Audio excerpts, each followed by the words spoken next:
ಅದಕ್ಕಾಗಿ ಇಲ್ಲಿ ಹೇಳ್ತಾರೆ, ಜೀವನದಲ್ಲಿ ಜನ್ಮ ಯಾವಾಗಲೂ ಸುಖಕರ ಅಲ್ಲ ರೀ. ಜನ್ಮ ಅಂತ ಹೇಳಿದರೆ ಆ ತಾಯಿ ಗರ್ಭದೊಳಗನ ನಾವು 9 ತಿಂಗಳು 9 ದಿನ ಇರ್ಬೇಕ್ರಿ. ಅದು ಉಲ್ಟಾ ರೀ. ಅದು ಸಹಿತ ಎಂಥ ಸಣ್ಣ ಜಾಗದೊಳಗೆ ರೀ. ಆ ಟ್ರೇನ್ಯಾಗ ಕೂಡಾಕ ಒಲ್ಲೆ ಅಂತೇವೆ ನಾವು, ಅಂಥದ್ದು ಬಿಟ್ಕೊಟ್ಟು ತಾಯಿ ಗರ್ಭ ಎಷ್ಟು ಇರ್ಬೇಕ್ರಿ. ಅದು ಸಹಿತ 3 ಫೋಲ್ಡ್ ಹಾಕಿ ಕೊಡ್ಬೇಕ್ರಿ. ಭಾಳ ತಿರ್ತೇವಂತ್ರಿ ನಾವು. ಯಾಕರ ಬಂದ್ವಿ ಯಾಕೆ? ಅದಕ್ಕಾಗಿ ಇನ್ನೊಂದು ಸಲ ಹುಟ್ಟಲಾರದಂತೆ ಜೀವಿಸಿದ್ದೇ ಆದರೆ ನಿನಗೆ ಪುನರ್ಜನ್ಮ ಇಲ್ಲ ರೀ. ಆತ್ಮಜ್ಞಾನದಿಂದಲೇ ಪುನರ್ಜನ್ಮ ಉಂಟಾಗೋದಿಲ್ಲ. ಬ್ರಹ್ಮ ಪದಂ ತ್ವಂ ಪ್ರವಿಶ ವಿದಿತ್ವ ಅಂತ ಹೇಳ್ತಾರೆ. ಎಲ್ಲಾದ್ರಾಗ ನೋಡ್ಕೋಬೇಕು, ಏನು ಸುಖ ಆದರ ಅಂತ ಅನ್ಬೇಕ್ರಿ. ನಾವು ಊರಿಗೆ ಹೋಗ್ತೇವೆ, ಏನು ಸುಖ ಆದರಿ? ಪಡಬಾರ್ದು ಕಷ್ಟಪಟ್ಟು ಬರ್ಬೇಕ್ರಿ. ಮದ್ವೆ ಆಗೈತ್ರಿ, ಏನು ಸುಖ ಅದರಿ? ತಿಳಿದು ನೋಡಿದ್ರೆ ಎಳ್ಳು ಕಾಳಿನಷ್ಟು ಸಹಿತ ಸುಖ ಇಲ್ಲ ರೀ. ಸಾಸಿವೆ ಅಷ್ಟು ಸುಖಕ್ಕೆ ಸಾಗರದಷ್ಟು ದುಃಖ ಕಾಣಾರಿ. ಅದಕ್ಕಾಗಿ ಅದ್ರಾಗೇನು ಸುಖ ಅದರ ದೋಷ ನೋಡ್ಬೇಕ್ರಿ. ನಾವೇನು ಮಾಡ್ತೀವಿ, ಅದಕ್ಕೆ ಸುಖದ ಆರೋಪ ಮಾಡ್ತೇವಿ. ಸುಖ ಇಲ್ಲ ರೀ, ಯಾವ್ದ್ರಾಗೂ ಸುಖ ಇಲ್ಲ. ಮತ್ತು ಲಗ್ನ ಮಾಡ್ಕೊಂಡ್ಲಾರ್ದಾಗ ಇರೋನೇನ್ರಿ, ಅದನ್ನು ನೋಡ್ರಿ. ನಾವಾಗಿ ತ್ಯಾಗ ಮಾಡಿದ್ದ ಬೇರೆ ರೀ, ಅನಿವಾರ್ಯಾಗಿ ತ್ಯಾಗ ಮಾಡಿದ್ದ ಬೇರೆ ರೀ. ನಾವಾಗಿ ತ್ಯಾಗ ಮಾಡಿದ್ದರಲ್ಲಿ ಆನಂದ ಅದ ರೀ. ಇನ್ನೊಬ್ಬರ ಒತ್ತಾಯಕ್ಕೆ ನಾವು ತ್ಯಾಗ ಮಾಡಿದ್ದೆ ಆದ್ರೆ ಅಳತೇನೆ, ಎಲ್ಲ ಬರೇ ಮನ್ಯಾಗಿನ ಕೆಲಸ ಮಾಡ್ಕೊಳಕ್ಕೆ ಇಟ್ಬಿಟ್ರಿ, ನಂದು ಲಗ್ನಾನ ಮಾಡಲಿಲ್ಲರಿ ಅಂತ ಆತ್ರ ಇಲ್ಲ ರೀ. ನಾನಾಗಿ ಬಿಟ್ಟರೆ ಅದಕ್ಕೆ ಪಾಪ ಇಲ್ಲ, ಇನ್ನೊಬ್ಬರು ಬಿಡಿಸಿದ್ರೆ ಭಾಳ ತ್ರಾಸದ. ಅದಕ್ಕಾಗಿ ನಾನಾಗಿ ಡಯಾಬಿಟಿಸ್ ಅದ ಅಂಥೇಳಿ ತಿನ್ನಾಕೆ ಬಿಡೋದು ಬೇರೆ ರೀ. ಅದು ತಿಂದ್ರನ ಚಲೋ ಅಲ್ಲ ಅಂತೇಳಿ ನಾನಾಗಿ ಮೊದಲ ಬಿಡ್ತೇನೆ ನೋಡ್ರಿ, ಅದು ಭಾಳ ಚಲೋ.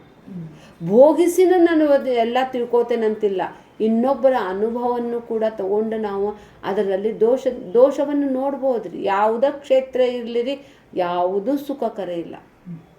ಹುಟ್ಟೋದ ಸುಖ ಇಲ್ಲ ಅಂದಾರ್ರಿ, ಹುಟ್ಟಿದಾದ್ಮೇಲಿಂದ ಏನು ಸುಖ ಇದ್ದಿತ್ರಿ ಜೀವನ. ಅದಕ್ಕಾಗಿ ಶಿವ ಅಪರಾಧ ಸ್ತೋತ್ರ ಮೊದಲ್ರಿ, ಅದು ನಮ್ಮ ಹುಟ್ಟಿನ ಬಗ್ಗೆನೇ ಹೇಳ್ತೈತ್ರಿ. ನಾವು ಹೊಟ್ಟೆಯಾಗಿದ್ದಾಗ ಅಲ್ಲಿ ಎಷ್ಟು ಕ್ರಿಮಿ ಕೀಟಗಳು ಕಡಿದ್ವು, ಹೋಗ್ಲಪ್ಪ ಅಂತೇಳಿ ಅಲ್ಲಿಂದ ಸರಿಸಿ ಹೊರಗೆ ಬಂದ್ರೆ ಅದಕ್ಕಿಂತ ಕೆಟ್ಟ ದುನಿಯಾ. ಅಲ್ಲರ ಹೊಟ್ಟೆಯಾಗ ಆರಾಮಿದ್ದೆ, ಇಲ್ಲೇ ನೋಡಿದ್ರೆ ಎಂಥ ಕ್ರೂರ ದುನಿಯಾ. ಮೊದ್ಲಿನ ಕಾಲಕ್ಕೆ ಗಟ್ಟಿ ಇಂಥ ಮನೆ ಇದ್ದಿದ್ದಿಲ್ಲ ರೀ. ಬೆಕ್ಕು ಬಂದು ತಿಂದನು ಹೋಗ್ಬಿಡ್ತಿದ್ವಂತ್ರಿ ಮಕ್ಳಿಗೆ ಮೊದ್ಲಿನ ಕಾಲಕ್ಕೆ. ಅದಕ್ಕೆ ಯಾರು ಒಬ್ಬರು ಹಿರೇ ಮನುಷ್ಯರ್ಗೆ ಆ ಕುಸಿನ ಕಡೆನ ಕೂಡಿಸ್ತಿದ್ರಿ. ಬೆಕ್ಕು ಬರ್ತಿದ್ವು, ಇಲಿ ಕಡಿದು ಹೋಗ್ತಿದ್ವು. ಆಮೇಲೆ ಗುಂಗಾರ ಕಡಿತಾವು, ಅವು ದುಪ್ಟಿ ಒಳಗೆಲ್ಲ ಸ್ವಚ್ಛ ತೊಳಿಲಿಂದ ಇರ್ಬಿನ ಕುಂತಿರ್ತಾವ್ರಿ, ಇಷ್ಟು ಹೊಕೊಂಡು ಕಟ ಕಡಿತಾವ. ಯವ್ವಾ ಅದು ಎಷ್ಟು ರೋದನ ಮಾಡ್ತೈತ್ರಿ. ಅದಕ್ಕೆ ಏನಾರು ಕಡ್ದಿರ್ತೈತಿ, ಅದು ಅಳ್ತಿರ್ತೈತಿ. ಅಮ್ಮ ಇದಕ್ಕೆ ಹಸಿವಾಗೈತಂತ ಬ್ಯಾಡ ಅಂದ್ರು ಸಹಿತ ಅದಕ್ಕೆ ಒತ್ತಾಯದಿಂದ ಹಾಲು ಕುಡ್ಸಾಕೆ ಹೋಗ್ತಾಳೆ. ಇನ್ನೊಂದು ಸಲ ನನಗೆ ಭಾಳ ಹಸಿವಾಗಿರ್ತೈತಿ, ನಿದ್ದೆ ಬಂದೈತೆ ಅಂತೇಳಿ ಹಿಂಗೆ ಜೋ ಜೋ ಜೋ ಜೋ ಮಕ್ಕಳದ್ದು ಬಾಯಿ ಇರಂಗಿಲ್ಲ ರೀ, ಮೂಕ ಪ್ರಾಣಿ. ಮಲ್ಕೊಂಡಿರ್ತಾರೆ, ನೋಡಿಲ್ಲ ಕಾಕ ಬಂದ ಅಜ್ಜ ಬಂದ. ನಮಗೆ ಎಬ್ಸಿ ಹೆಂಗೆ ಆಗ್ತೈತೆ ನೋಡ್ರಿ. ನಿದ್ದೆ ಗಣ್ಣದೊಳಗೆ ನಮಗೆ ಯಾರ್ಯಾರು ಎಬ್ಸಿದ್ರೆ ಹೆಂಗೆ ಸಿಟ್ಟು ಬರ್ತೈತಿ. ಪಾಪದು ಏನಿರ ಅಳ್ತೈತಿ. ಮತ್ತೆ ಅಳ್ತೀನ ತಮ್ಮ ಬಂದಾರ ನೋಡಿರ್ಲಿ ಅಂತಾರೆ. ಅದಕ್ಕೆ ಹಣದ ಬೆಲೆ ಇಲ್ಲ, ಏನಿಲ್ಲ, ತಗೋ ಅಂತೇಳಿ ಅದಕ್ಕೆ ಅದು ಗೊತ್ತೇ ಇಲ್ಲ ರೀ. ಹಣನ ಗೊತ್ತಿಲ್ಲ. ಇವು ಏನು ಕೊಡ್ತಿರ್ಬೇಕು, ಏನು ಇದು ಅಂತ ಮತ್ತೆ ತೊಗೊಂಡು ತನ್ನ ಪರ್ಸ್ನಾಗ ಇಟ್ಕೊಂಡ್ಬಿಡ್ತಾರೆ. ನಂದದ ಅನ್ನಕ್ಕೂ ಬರೋಂಗಿಲ್ಲ.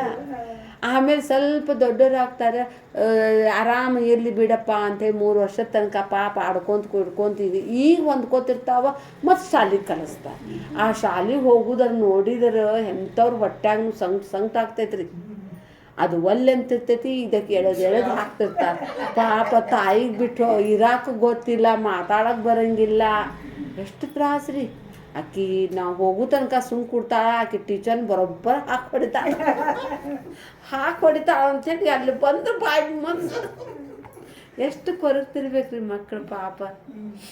ಅಲ್ಲೇ ಈ ಬಾಲ ವಿಹಾರ ಎಂಥ ಚಲೋ ಐತವ, ಆರಾಮ ಟ್ವಿಂಕಲ್ ಹೇಳ್ಕೊಂತಿರೋನು ಅಂತ. ಮತ್ತು ಅಲ್ಲಿಂದ ತೊಗೊಂಡು ದೊಡ್ಡ ಶಾಲೆ ಕಳಿಸ್ತಾರೆ. ಅಲ್ಲೇ ಅಭ್ಯಾಸ ಮಾಡೋದು, ಹೋಮ್ವರ್ಕ್ ಮಾಡ್ಸಕ್ಕೆ ಹಚ್ತಾರೆ. ನೋಡು ತನಕ ಅಂದ್ರೆ 7 ಗಂಟೆಗೆ ಬಸ್ ಬಂದು ನಿಂತು ಬಿಡ್ತೈತಿ, ಇನ್ನು ಕಣ್ಣು ತೆಗ್ಯಾಕೆ ಬರ್ತಿರಂಗಿಲ್ಲ ನಮಗೆ. ಅಂಥದ್ರೊಳಗೆ ಹೋಗಿ ಸೀದಾ ಎದ್ದುಕೊ ಬಚ್ಚಲ ಮನ್ಯಾಗ ಕೂಡಿಸ್ಬಿಡ್ತಾರ, ನೀರು ಹಾಕಿ ಹಸಿವಿರಂಗಿಲ್ಲ, ತಿನ್ನು ಅಂತಾರೆ. ದರ ದರ ದರ ದರ ಎಳ್ಕೊಂತ ಹೋಗಿ ಬಸ್ನ್ಯಾಗ ಒಗೆದು ಬರ್ತಾರೆ. ಏನು ಸುಖ ಅದ ರೀ. ನನ್ನ ಮನ್ಯಾಗ ಎಲ್ಲ ಮಕ್ಳು ಅದಾವ್ರಿ ಇಂಥವೆಲ್ಲ, ಸಣ್ಣವರಲ್ಲಿಂದ ಹಿಡಿದು ದೊಡ್ಡ. ಹ್ಞೂ ಅಪ್ಪ ಅಂತೇಳಿ ಅಲ್ಲೇನೂ ಹಂಗೂ ಹಿಂಗೂ ಆಗ್ತೈತ್ರಿಪ್ಪ. ಆಮೇಲೆ ಆ ಮಕ್ಳಿಗೆ ಅದು ಒಂದು ರೂಢ ಆಗ್ತೈತ್ರಿ. ಏನು ಮಾಡೋದು, ಅನಿವಾರ್ಯ ಹೋಗಕ್ಕೆ ಕಲ್ತಾಡ್ರಿ. ನಮ್ಮ ಮನೆಗಳಿತ್ತ ಟೀಚರ್ ಬೇಡ ಅಂತಿಲ್ಲ, ತೋತೋ ಅಂತಿಲ್ಲ, ಬೇಡ ಅಂತಿಲ್ಲ, ಟೀಚರ್ ಯಾಕೆ ಅಂತಿಲ್ಲ. ಈಗ ಹೋಗಕತ್ತಾಡ್ರಿ. ಅಲ್ಲೆಲ್ಲ ಫ್ರೆಂಡ್ಸ್ ಸಿಕ್ಕರು, ಆಮೇಲೆ ಆಟದ ಸಾಮಾನು ಸಿಕ್ಕವು, ಹಂಗೆ ಹೊಂದ್ಕೊಂಡಿರ್ತೀವಿ. ಮತ್ತು ಅಲ್ಲಿಂದ ತೊಗೋತೀವಿ ಆ ಶಾಲೆಗೆ, ಅಲ್ಲಿಂದ ಹೋಗಿ ಕಾಲೇಜಿಗೆ ಹೋಗೋ ತನಕ ಅಂದ್ರೆ ಅವ್ರಿಗೆ ಗೊತ್ತಾಗ್ಬಿಡ್ತೈತೆ ಮನೆಗಿಂತ ಕಾಲೇಜೇ ಚಲೋ ಐತೆ ಅಂತೇಳಿ. ಅಲ್ಲಿ ಆರಾಮಿರ್ತಾರೆ. ಇದ್ರೆ ಇರಲಿ ಅನ್ನೋ ತನಕ ಅಂದ್ರೆ ಮದ್ವೆ ಮಾಡಾಕ್ರಿ. ಈಗ ನಮ್ಮ ಅಪ್ಪ ಅಮ್ಮನ ಜೊತೆಗೆ ಆರಾಮಿರೋ ಅನ್ನೋ ತನಕ ಅಂದ್ರೆ ಮತ್ತು ಅಲ್ಲೇನು ಎಳೆದು ಹಾಕ್ತಾರೆ. ಸುಳ್ಳು ಅರ್ಬಿ ಕೊಡಿಸ್ತಾರೆ. ಏನು ಮಾಡಬೇಕು ಅವ್ರು? ಅರ್ಬಿ ತೊಗೊಂಡ್ರೆ ಏನು ಮಾಡಬೇಕು? ಅವು ಬಂಗಾರ ತೊಗೊಂಡು ಏನು ಮಾಡಬೇಕು? ನಕಾಂಕ್ಷೆ ವಿಜಯಂ ಕೃಷ್ಣ ನಚ ರಾಜ್ಯಂ ಸುಖಾನಿಚ ಕಿಂ ರಾಜ್ಯೇನ ಭೋಗೇನ ಕಿಂ ವಾ ವಿಜೇತೇನವಾ. ಎಷ್ಟ ದೊಡ್ಡ ಶ್ಲೋಕಾರಿದು. ನಕಾಂಕ್ಷೆ ವಿಜಯಂ ಕೃಷ್ಣ ತೊಗೊಂಡು ಏನು ಮಾಡ್ಬೇಕ್ರಿ? ನೀವು 20,000 ಗಗಾರ ಕೊಡಿಸ್ರಿ, ನನಗೆ 50,000 ಸೀರೆ ಹಾಕ್ರಿ, ನಮಗೆ ಬಳಿ ಹಾಕಿಸ್ರಿ. ಈಗ ಇಲ್ಲಿ ಇರ್ಬೇಕಂತೀವ್ರಿ, ಕುತ್ತಿಗೆ ಕೈ ಹಾಕಿ ಕಳಿಸ್ತಾರ್ರಿ. ಖರೇನರಿಪ್ಪ. ಮತ್ತು ಅಳ್ತಾ ಸುಳ್ಳು ಅಳ್ತಾರ್ರಿ. ನೀವು ಭಾಳ ಅಳಾಕತ್ತೀರಿ, ನಾ ಬರ್ತೇನಂದ್ರೆ ಇಟ್ಕೊಂಡಾರ್ರಿ ಅವರು.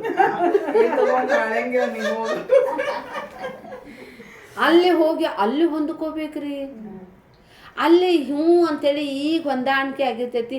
ಅದು ಒಂದು ಕೂಸೊಂದು ಹುಟ್ಟು ಬಿಡ್ತೈತಿ.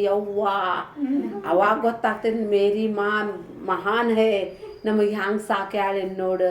ತಾಯಿ ಆಗೋ ತನಕ ತಾಯಿ ಪ್ರೀತಿನ ಗೊತ್ತಾಗಂಗಿಲ್ಲ ರೀ. ಭಾಳ ತ್ರಾಸದ ರೀ, ಭಾಳ ತ್ರಾಸದ. ಅದಕ್ಕಾಗಿ ಹೇಳ್ತಾರೆ ಜನ್ಮದೊಳಗೆ ಇಷ್ಟು ದುಃಖದ ರೀ. ಜನ್ಮ ದುಃಖ ಜರಾವ್ಯಾಧಿ ದುಃಖ ದೋಷಾನುದರ್ಶನಂ.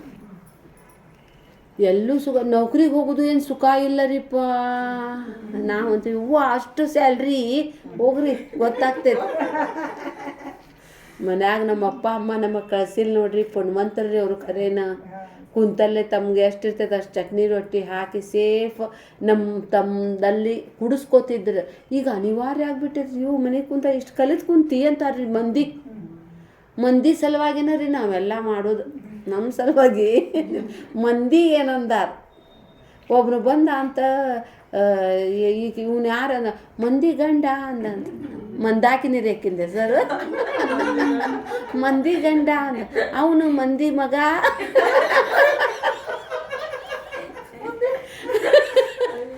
ಎಲ್ಲ ಮಂದಿದಾರೆ. ಅದು ಮನೆ ಕಟ್ಸಿದ್ದ ಮಂದಿದ. ಮಂದಿ ಮನೆ, ಮಂದಿ ಗಂಡ, ಮಂದಿ ಮಕ್ಕಳು, ಮಂದಿದ ಅತ್ತಿ ಮಾವ ಎಲ್ಲ ಮಂದಿದ ಅದ ರೀ. ನಮ್ದೇನೈತಿ? ಏನಿಲ್ಲ ರೀ, ಎಲ್ಲ ಮಂದಿದ ರೀ.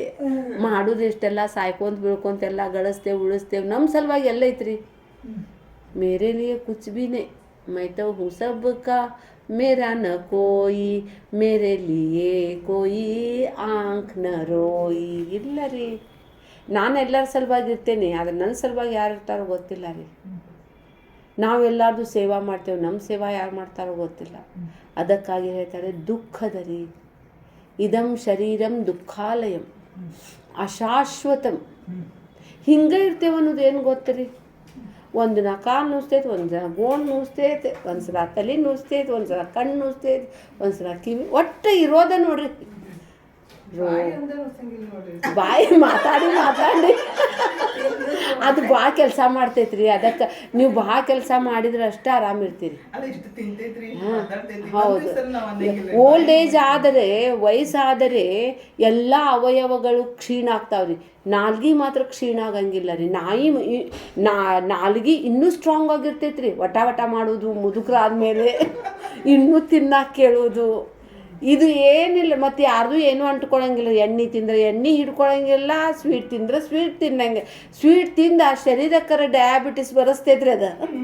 ಎಣ್ಣೆ ತಿಂದು ಆ ಶರೀರಕ್ಕೆ ದಪ್ಪ ಮಾಡ್ತೈತಿ, ತಾನು ಮಾತ್ರ ದಪ್ಪನೂ ಆಗಂಗಿಲ್ಲ ರೀ. ಇದು ನಾಲ್ಗೆ ದಪ್ಪ ಆಗಂಗಿಲ್ಲ, ಉದ್ದ ಆಗಂಗಿಲ್ಲ, ಏನಿಲ್ಲ. ಆಡಿಸಿ ನೋಡು, ಬೀಳಿಸಿ ನೋಡು, ಉರುಳಿ ಹೋಗೋದು. ಎದಕ್ಕಂದ್ರೆ ಕೆಲಸ ಭಾಳ ಮಾಡ್ತೈತೆ. ಅದರ್ಲಿಂದ ತಿಳ್ಕೊಂಡ್ರೆ ಅದು ಕೊಟ್ಟಿದ್ದು ಒಂದು ಕೆಲಸ ಇದ್ರೆ ಅದು 2 ಕೆಲಸ ಮಾಡ್ತೈತ್ರಿ. ಹಂಗೆ ನಮ್ಮ ಜೀವನದಲ್ಲಿ ಈ ಶರೀರಕ್ಕೂ ಭಾಳ ಕೆಲಸ ಕೊಡ್ಬೇಕ್ರಿ ನಾವು. ಅವಾಗ ಆರಾಮ್ ಅನ್ನಿಸ್ತೈತ್ರಿ, ಇಲ್ಲಂದ್ರೆ ಆರಾಮ್ ಅನ್ಸಂಗಿಲ್ಲ ರೀ. ನಾವೇನಿಲ್ಲ ಮೈಗಳ್ತನ ಮಾಡಿದ್ರೆ ಭಾಳ ತ್ರಾಸದ. ಎಷ್ಟೆಷ್ಟು ನೀವು ರಿಟೈರ್ಡ್ ಆದ್ವಿ ಅಂತ ನಾವು ಟಯರ್ಡ್